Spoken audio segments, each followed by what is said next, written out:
매주 수요일 만나보는 사건의 재구성입니다. 오늘도 박성배 변호사와 함께하겠습니다. 안녕하십니까? 안녕하십니까? 반갑습니다.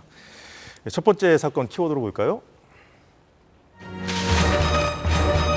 전표 나왔는데 미승인. 이 전표라는 건 우리가 일반 점포에 갔을 때 그 카드로 계산하면 이제 영수증이 나오지 않습니까? 그 전표 말하는 거죠. 맞습니다. 근데 그 영수증이 나왔는데 미승인이었다는 거는 이게 점포 업주가 뭐 사기를 당했다는 그런 사건인가요? 결과적으로는 그렇습니다. 지난달 25일 경기도 화성의 한 금은방에서 남성 손님이 순금 40돈, 1,600만 원 상당의 귀금속을 구매하면서 카드 결제를 진행합니다. 전표도 발급됐습니다. 당연히 이 주인은 정상적인 결제가 이루어진 것으로 알고 추후에 카드사에 확인을 해봤더니 카드사가 승인을 해준 적이 없다고 회신을 해옵니다. 알고 봤더니 사기 피해를 당한 것이었습니다. 아, 그렇군요. 이게 좀 차차 얘기를 해보죠. 피해 금은방 주인의 목소리를 좀 듣고 이어가겠습니다. 카드를 주셨어요. 실물 카드를 주셨는데 잔액이 없다고 했나 그랬어요. 승인이 안 됐다고. 이분이 전화 승인도 됩니다. 그러면서 자기 핸드폰 보면서 번호를 누르더라고요. 그래서 그러니까는 저희가 따는 전화 승인하고는 좀 다르긴 했지만 승인이 나오니까 저는 당연히 승인 났다고 생각했거든요. 혹시 승인된 게 있냐 이렇게 했더니 승인된 게 없다 그러셨어요. 야, 일단 카드를 갖고 오긴 했는데 이 카드가 뭐 고장나서 안 된다 뭐 이런 핑계를 댔나 보죠.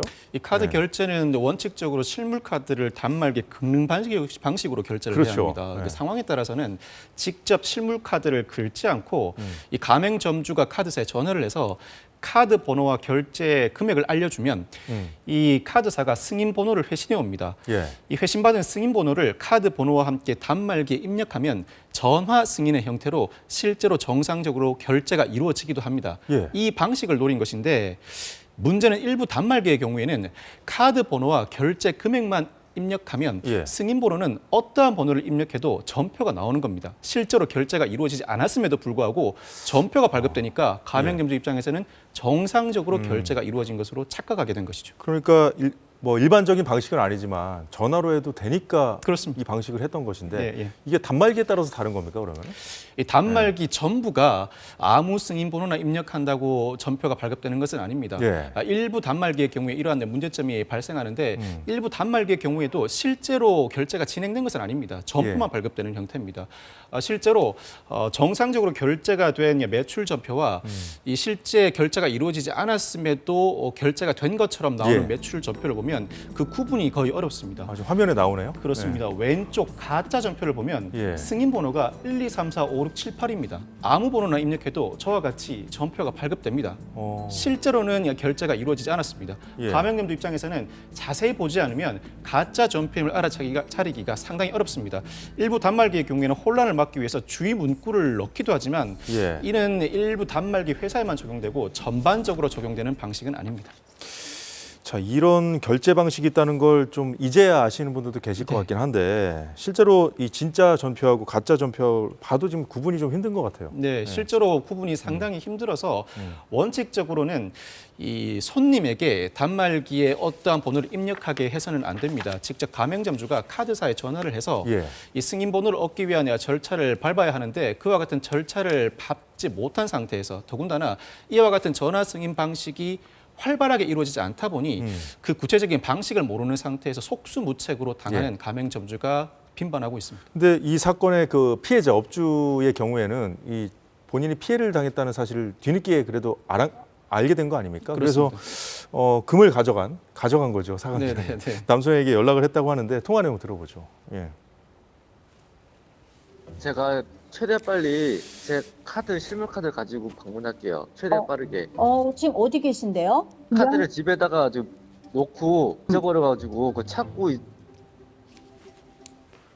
끝내 이 남성이 다시 돌아오지 않았다고 하는데, 자, 이 금은방뿐만 아니라 다른 곳에서도 범행을 저질렀다면서요? 이 남성이 잠적한 이후에 가맹점주가 곧바로 경찰에 신고를 합니다. 그런데 경찰이 추적하는 과정에서 이 남성이 이미 이 화성에서의 범행 다음 날 구속된 사실을 발견했습니다. 알고 봤더니 지난달 1일에도 이 남성이 인천의 금은방에서 유사한 방식으로 사기 범행을 저질렀습니다. 아. 인천 경찰이 추적해서 이미 구속했고 예. 구속 송치도 된 상태였습니다. 다행이네요. 이 남성이 지난해 12월부터 수도권 일대 금은방 세 곳에서 유사한 방식으로 5,800만 원 상당의 피해를 입혔다고 하는데 예. 구속 상태에서 화성 경찰은 이 남성을 상대로 화성에서의 범행을 추가 조사하고 있습니다. 그러면 이게 이번에 잡혀서 다행이긴 합니다만은 이런 범죄가 계속 벌어질 수밖에 없을 것 같은데요. 이제 네네. 이게 예. 앞서 말씀드렸던 것처럼 가맹점주가 전화 승인 방식으로 카드 결제를 해야 할 때는 직접 카드사에 전화해서 예. 승인 번호를 받고 전화 승인 결제 방식을 진행해야 합니다. 조금 번거롭더라도 그렇습니다. 전화해서. 그와 같은 방식을 예. 진행해야 피해를 막을 수 있고 네. 그렇지만 이와 같은 방식이 널리 알려지지 않다 보니 또 다른 피해자가 양산될 우려가 있습니다. 이는 제도의 허점이기도 합니다. 예. 경찰은 어떠한 수사를 진행하고 마무리하는 단계에서 제도 개선이 필요하면 관할 기관의 제도 개선을 요청하기도 하는데 이 사건을 두고도 경찰이 금융감독원에 제도 개선을 요청하기로 했습니다. 예. 잘 들었습니다. 두 번째 소식 살펴볼까요? 만취 무차별 폭행.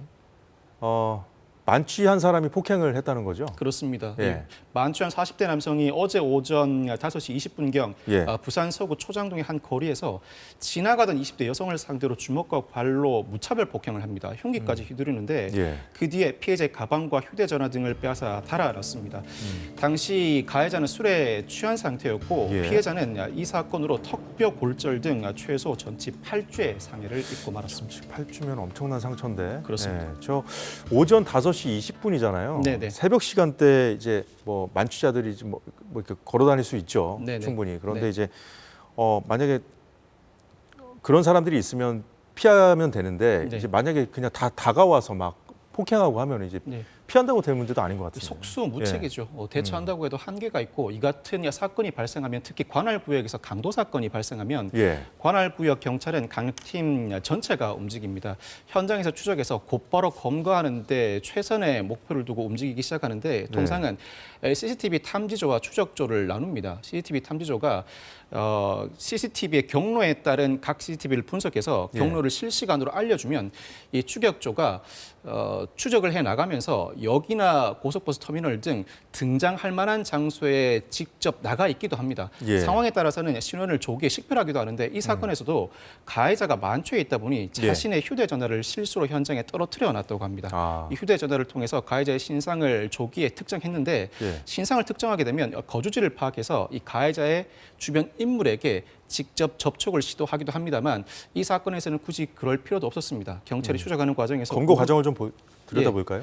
예. 오후 2시경에 부산역 인근의 공중전화 부스에서 여자친구에게 전화를 걸고 있는 가해자를 긴급 체포했습니다. 예. CCTV 추적 과정에서의 적절한 조치가 조기 검거로 이어진 것 같습니다. 범행 당일 오후에 그렇습니다. 그랬다는 거죠. 예.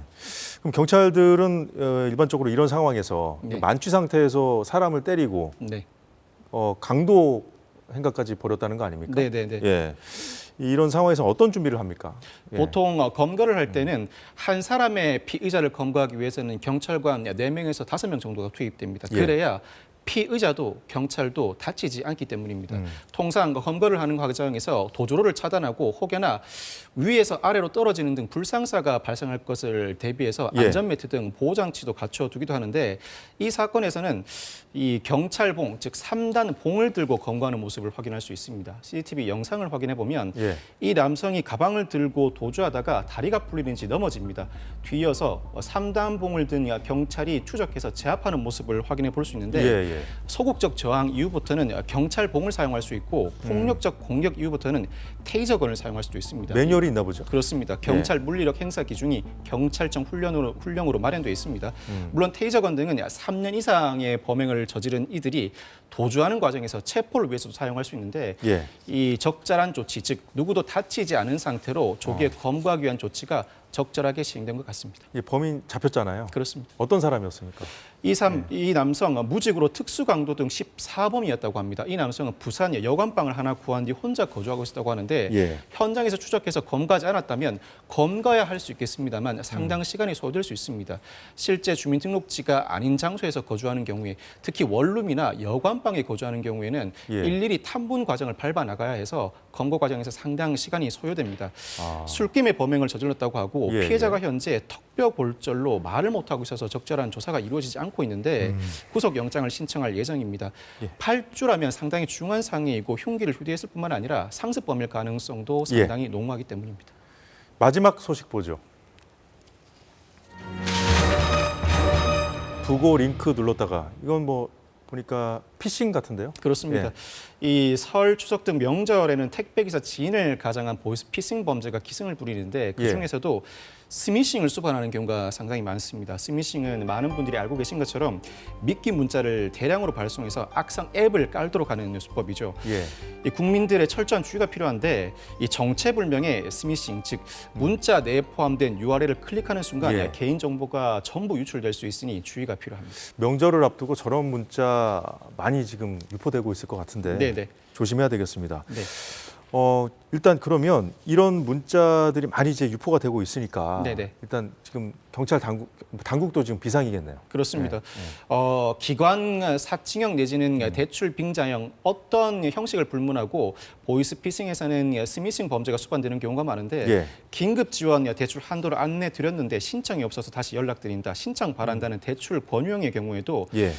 URL 없이 전화번호만 적혀 있는 경우가 많습니다. 전화를 걸게 되면 예. 역시 전화 통화 과정에서 URL을 클릭해 앱을 깔도록 유도를 하는데 이 앱을 클릭하게 되면 예. 전화 가로채기가 이루어지게 됩니다. 즉 피해자가 향후에 은행, 카드사 등에 전화를 해도 예. 이미 보이스피싱의 집단이 설정해둔 대표 전화로 전환돼서 이 전화를 보이스피싱 일당이 받습니다. 안심시키니 피해자 입장에서는 믿을 수밖에 없는 상황이 연출됩니다. 그렇군요. 최근에 소상공인들 대출이자 환급 시작됐잖아요. 그렇습니다. 저 이걸 믿기로 해가지고 또 그 이 보이스피싱이 메신저 피싱이라고 해야 될까요? 네. 이게 지금 만연하고 있다고 하는데 설 연휴도 그렇고 무작위로 뿌린다고 하더라도 사람들이 이제 딱 보고서 이제 관심 있게 볼 수 있는 상황, 이 네네. 상황을 좀 이용하는 것 같다는 생각도 들어요. 문자 메시지 내부의 URL을 클릭하는 상황 자체를 두고 예, 예. 나무랄 수 없을 정도로 클릭을 할 수밖에 없게 만듭니다. 예. 부고장, 청첩장, 관세청, 사칭 문자 등을 대표적인 그 예로 들 수 있는데 그럴듯한 미끼 문자를 보내니 피해자들은 그 그러니까요. 앱을 누를 수밖에 없고 그 URL 누르면 안 된다는 거 뻔히 아는데도 네네. 이거 누르게끔 계속 만드는 거, 유도하는 거죠. 예. 말씀드린 것처럼 URL을 누르게 되면 이 문자, 연락처, 사진 상황에 따라 비밀번호 등 개인 정보가 유출될 뿐만 아니라 예. 여기서 더 나아가게 됩니다.